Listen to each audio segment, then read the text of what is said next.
What's up everyone? My name is Roger L. Ongi and I'm here to teach you some of the basics of the FTP. Let's get started. First, what is FTP? FTP is the standard used to transfer data files, especially large files, across the internet. It allows computers to send files to or receive files from another computer. So, like many other internet resources, FTP runs in a client-server architecture. An FTP server is the simplest and most secure way to transfer large files over the internet. It is a network service program or computer which responds to the request for files via FTP.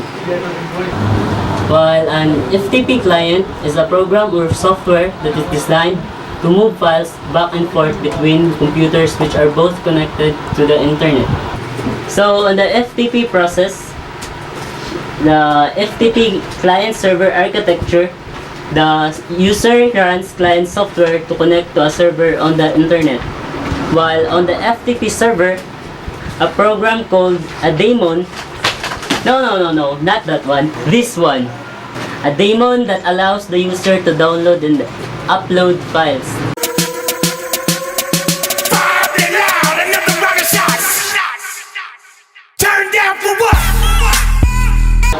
Then, before the World Wide Web was introduced, FTP was one of the most popular methods of exchanging information over the internet, and many websites still use it to disseminate their larger files.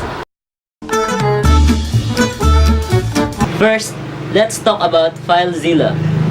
FileZilla is a popular FTP client that is free and downloadable on the internet.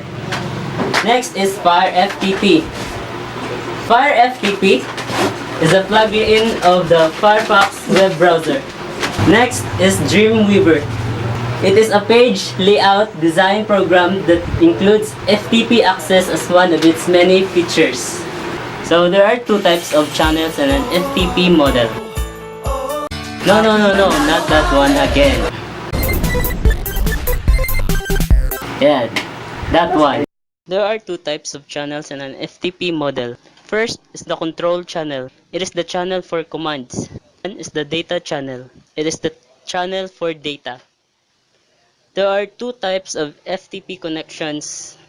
First is the active connection. It occurs when a server opens a data communication to the client from port 20 to port 21.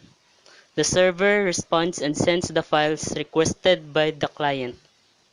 The next one is the passive connection. It occurs when a client asks FTP server for files. Lastly, we will talk about the similarities and differences between FTP and HTTP. FTP and HTTP are both protocols and both are standards used in using the internet. Here are the differences. FTP is a two-way system because it encodes and transmits data in binary sets, which makes the file transfer much faster. On the other hand, HTTP is strictly a one-way system and it encodes data in MIME format.